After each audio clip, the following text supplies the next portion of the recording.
sa kalsada. Ayan, si kasamang dalawang business na magkasama eh.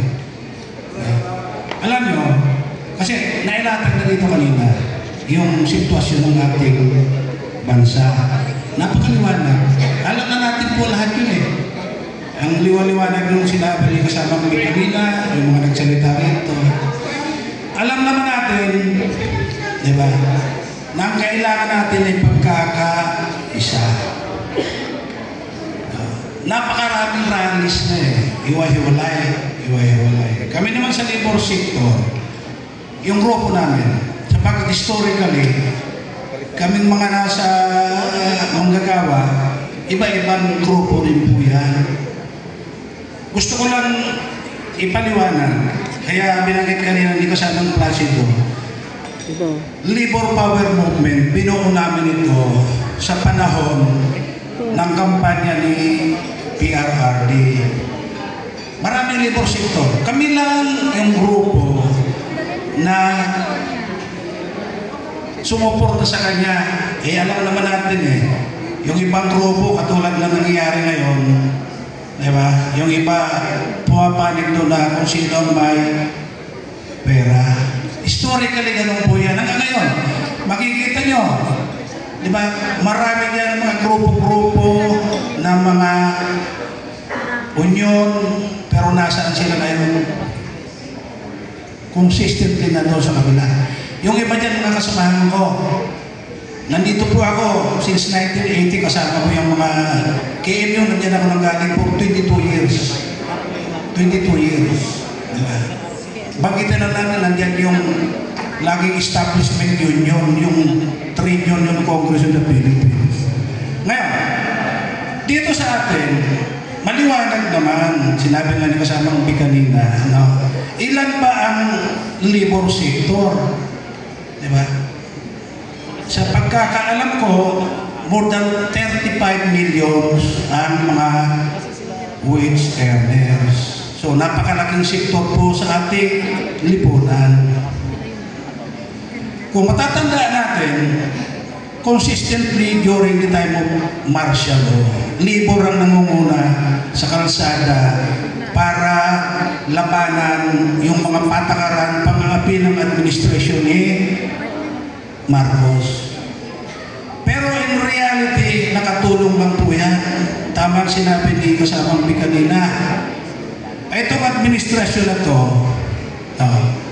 babagsak ito, hindi lang dahil sa mga rallies, but because of economic situation. Bagsak na bagsak po ang ekonomiya natin. At isa sa tinatamaan yan, unang-una, yung foreign direct investment natin, bagsak. Bagsak na bagsak po. Yan ang inaasahan ng mga manggagawa. Diba? Ano ba ang nagtutulak sa ekonomiya natin? Dalawang bagay lang po yan. Diba? Yung stimulant na tinatawag. Kinakailangan gumasos ang gobyerno para lumabas ang pera, may trabaho ang mga manggagawa. Pangalawa, kinakailangan mayroong foreign direct investment o lumalakas yung negosyo, yung mga investor. Sa ngayon, pareho po bagsak yan. Diba? Pinag-uusapan sa budget deliberation, diba? Binababaan yung budget. Sa mga tuwing, walang stimulant. Bagsak ang pagpasok ng investor. So tuloy-tuloy na pabulusok ang ating ekonomiya. Pangalawa, ninanakaw yung mga taxes natin. Maraming mandaraya na hindi nagbabayad ng tax. Pero sa hanay namin mga manggagawa, hindi pa namin sinusweldo, kinukulikta na yung taxes. Sa makatwid, apektado yung mga manggagawa sapagkat hindi nakakapandayan ng pagbabayad ng taxes. So anyway, nandiyan na po tayo. Diba? Tama-tama po ito. Itong bagong nagong koalisyon natin.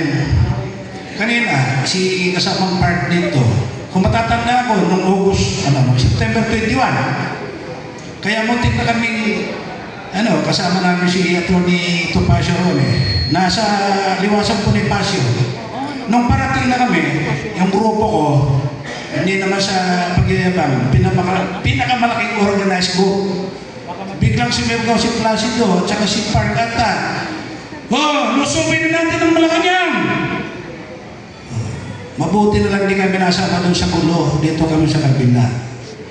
So, ito po, tamang-tama. Salamat dito sa pagkakataon ito sapagkat sa Atrainta maraming magrarally.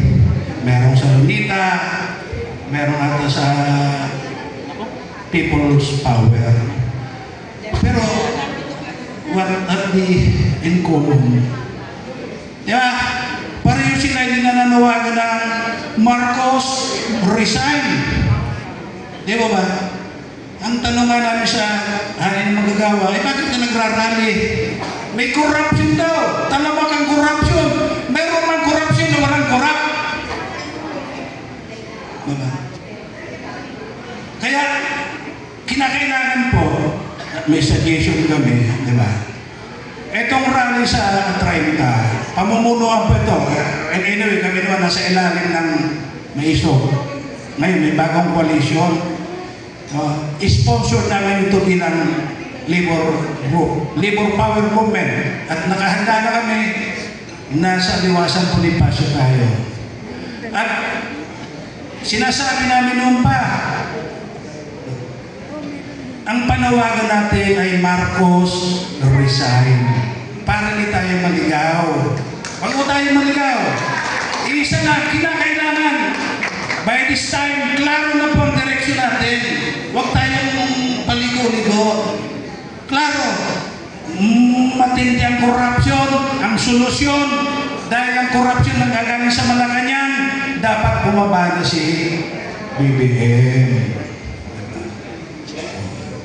So, salamat at maraming mga group dito na kasama nyo sa mga naunang rallies. Di ba? Kung matatandaan nyo, nung nakarang rally ng Iglesia, kami doon sa Tinamoy kami, MAISO. Di ba ba? O, kasi may placard kami na Marcos resign. So, ang mungkahin namin, pag-usapan po natin ito, ayusin natin para diretso tayo sapagkat tamang sinabi ni Kasamang Vic, yung salita rito, gusto natin matahimik constitutional succession. Kung bumaba man si BBM, diba, kinakailangan maliwanag yung direksyon natin. Uupo si Sara sapagkat siya nakalagay sa saligang batas.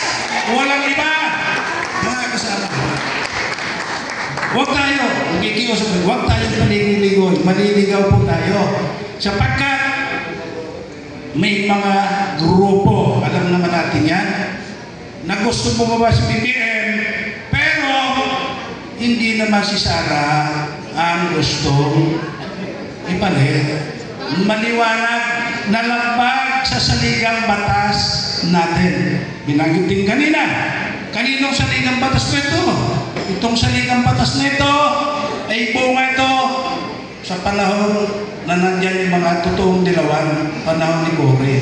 So kinakailangan ipamukha natin sa kanila na dapat pagbaba ni BBM, kinakailangan ang papalit si BP Sara sapagkat siya ang nakalagay sa ating saligang batas. Kaya po mga kasama, hindi na ako magtatagal.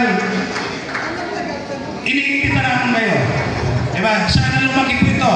Sapagkat iniisip namin kung kakayanin natin sa pangunguna ng libor. Tapatan natin yung mga rally nakatakda sa Lunita, nakatakda sa People Power. At tayo maliwanag. Damihan natin ang placard natin. Napakalaki ng mga streamers natin. Marcos resign. Marcos resign. Huwag tayong matakot. Si Jesus daw yung resign. Kalukuhan po yun. Kung si Jesus po yan, magdala tayo ng tig-isang placard. Marcos resign. Kung si Jesus yan, ipakulong tayong lahat. At marami pa susunod na magsisigaw ng Marcos resign. Kaya maraming salamat. Inaanya namin kayo sa November 30, Liwasang Bonifacio, 2 o'clock. Magdala tayo ng plaka na nagtatakda ng Marcos resign. Ang mga manggagawa sa hali namin ay handang lumaban. Sabi nga ni kasamang Pin kanina pagsalita ka, attorney, commitment. Sabi ko, hindi nagbabago yung commitment namin sa hali ng mga manggagawa sa grupo namin. Labor Power Movement, para Duterte, tuloy-tuloy po yan hanggang di tayo magtagumpay.